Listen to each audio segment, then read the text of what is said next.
Alright, so I'll continue with the story some more. So I wonder what happened after they tried filing papers and tried to get Jeff Watney off probation early. Judge Christensen, I don't know his last name, out of Scott County, straight up denied that. Shot it down. Nope. Due to the severity of what he did to his own kid, absolutely not. Shot down, denied. I'm getting done with probation early. Boy, that really had to piss off the probation officers and so forth. Couldn't get him off probation. Judge didn't go for that. So, needless to say, leaves him still on probation on the hook, right?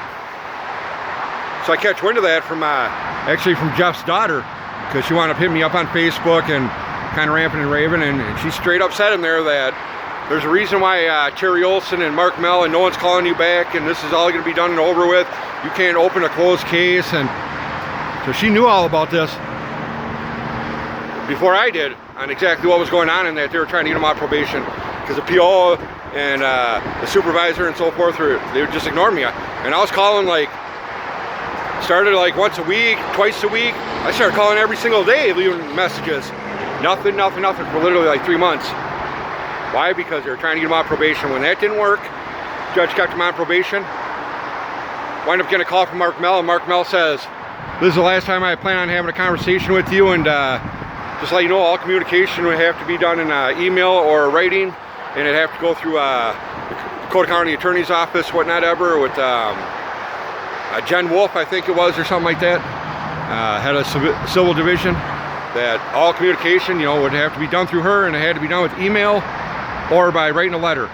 No more phone calls, because they didn't want no more phone calls with me.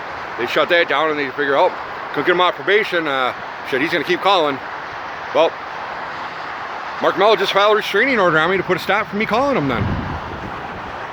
There you go, put a stop to it. Put a stop to me being able to call, put a stop to me dealing with Dakota County, pretty much, and then mail me out a letter and tell all communication had to be in writing or by email. All right, bombarded them with emails, endless emails, showing facts, the statutes, the laws, showed them everything they told me, everything, like the videos, pictures, bombarded them. Did a video on all this stuff and all of my older videos.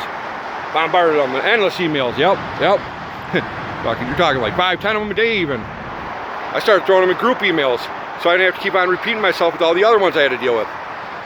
You think it got frustrating yet? Yeah, not even close. So I went down that route.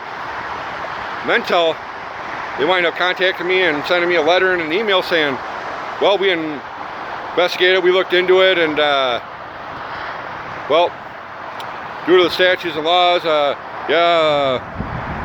Jeff Watney was never in violation, and your concerns don't reach merit, and whatever. All his probation provisions, whatever, always been whatever, up to snuff, and he's never been in violation, and everything's always been approved, and everything was done by the book, by the probation and by child protection and everything. And they're gonna done. That's it. No more communication with me whatsoever. They're not gonna contact me or respond to me or anything whatsoever. Phone calls, emails, writing a letter, nothing. Straight up sent me a letter saying, yep, we looked into it, we found nothing, and we're not gonna have a conversation with you no more. If you want, contact a family law attorney and ask for legal advice. Why do I gotta call any attorney and ask for any legal advice? I already know. I've showed you it, I sent it. Like, you think by sending me a letter and lying and saying you did whatever and that you're not going to talk to me anymore, that it's going to shut it down and you're not going to talk to me anymore? You got the wrong guy. You got the wrong guy. It didn't stop there. Of course it didn't. Look where I'm at today, right? So, well, then I had to kick it up a notch. So I wound up finding out where Mark Mell lives, and Paula Pletch, the child protection worker that allegedly did this, mandate report and so on and so forth. You can hear the conversation I had with her about calling her and questioning her, why was I never informed about this dude around my kid and this and that, and she gave me the runaround like, well, what does that have to do with me not knowing where you are or who? Are you kidding me? Are you kidding me? Listen to that conversation. Paula Pletch, mind-blowing.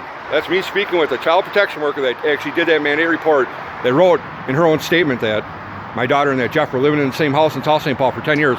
Due to Jeff and my daughter living in the same house for 10 years, she granted him to have unsupervised contact with my daughter when they moved to Burnsville. He didn't need unsupervised contact with my daughter when they moved to Burnsville. He had a whole park in his backyard to play with. I mean, come on, you gave him a whole park of kids. Sick. Well, you know what happens when they wind up moving to another town and you got a convicted child molester that's got restrictions and he's going to have a kid living under the roof. You know what they're supposed to do again, right? With that mandated report, you know what that Paula Pletch is supposed to do. Contact Burnsville police and said, hey, just to inform you and let you know, we got this child molester moving in your neighborhood. Here's the address. And Burnsville police should have went, looked up that address and said, oh, wait a minute. Ain't happening here. We ain't letting you move or purchase a house or letting this child molester live here with a park in his backyard. So you mean to tell me Paula Pletch, a child protection worker, actually did her job? He notified the Burnsville Police Department about this child molester moving with a park in his backyard? I doubt it. Actually, I know for a fact they didn't. Because Burnsville didn't know anything about any of this stuff. So, needless to say, I get Paula Pletch's address and Mark Mell, which is Carrie Olson's supervisor of the probation. Looked up their address, got it, yep. I wind up sending out a letter with a copy of Jeff Watney's court orders and a link to my YouTube page with my recorded conversations with, you know, the probation officer, Mark Mell. 2-block radius around his house. Every one of his neighbors got a letter from me, damn straight, showing what kind of neighbor they live right next to. Look at your neighbor over there. You see him cutting his grass?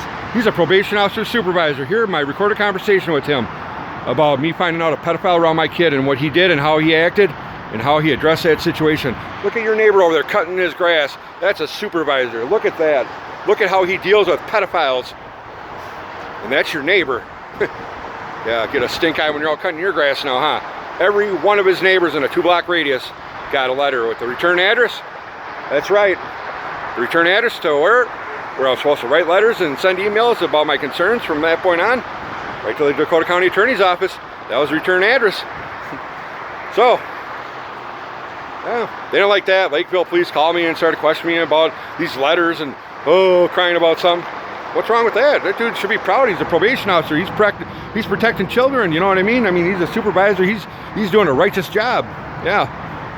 Same with that child protection worker, Paula Pletch. Found out, yep, same thing.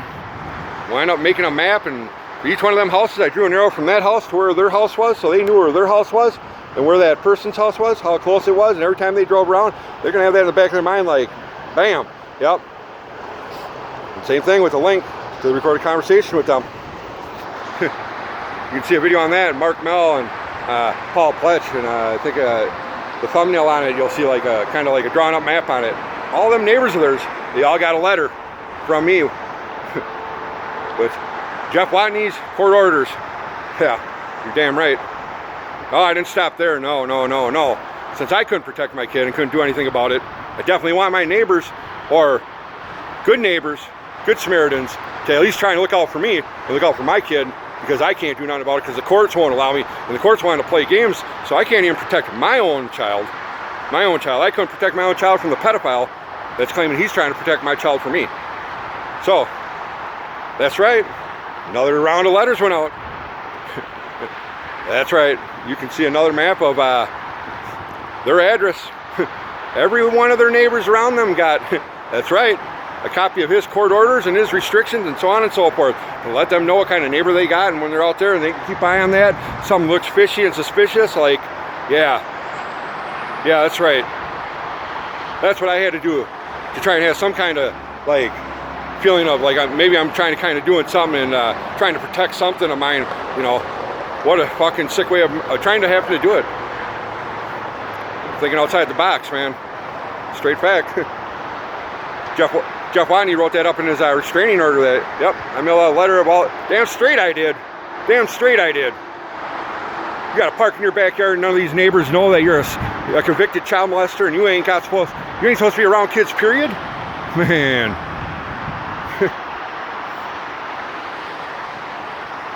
I don't know what to say about it. I ain't got nothing to say about that.